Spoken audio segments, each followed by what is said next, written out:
Maçdağa qəsəbəsinin ən mərkəz yerindən magistral Maçdağa şosesindən uzağı 150-200 metr məsafədə yerləşən şəxsi mülk, yaşayışlı evi sizə təqdim edirəm. Dəyərli izləyicilərimiz, diqqətiniz videoda olsun.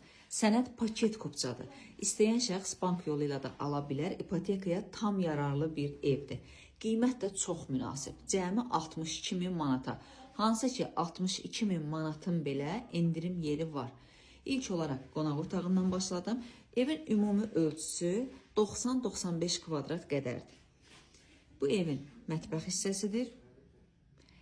Ən üstün cəhət odur ki, dəyərli izləyicilərimiz, endirim nə qədər olunsa belə, çəkiliş zamanı videoda gördüyünüz bütün əşyalar, qonaq otağı, yataq otağı, bütün əşyaların hamısı satışa daxil olacaq. Yalnız elektronika xaric.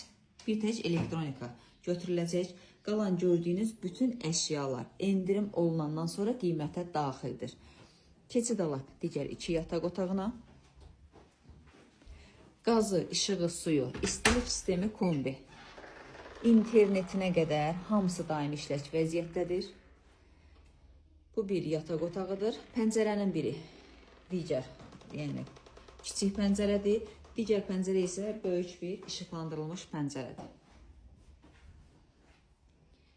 Tam ətraflı göstərirəm.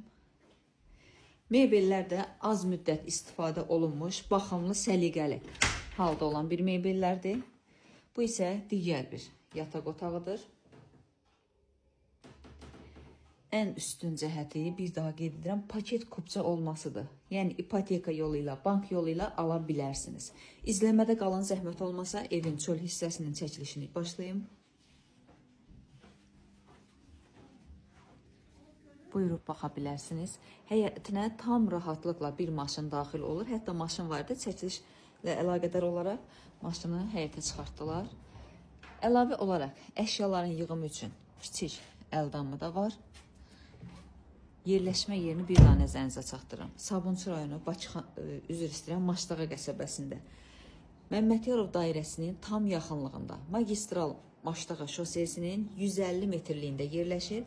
Sot yarım torpaq sahəsində qoşa daşlı, sahəsi 90 kvadrat olan 3 otaqlı paket kupçalı bir evdir. Qiymət 62.000 manat. Real alana endirim var və endirim olunmuş qiymətdən sonra bütün əşyaların hamısı satışa daxil olacaq.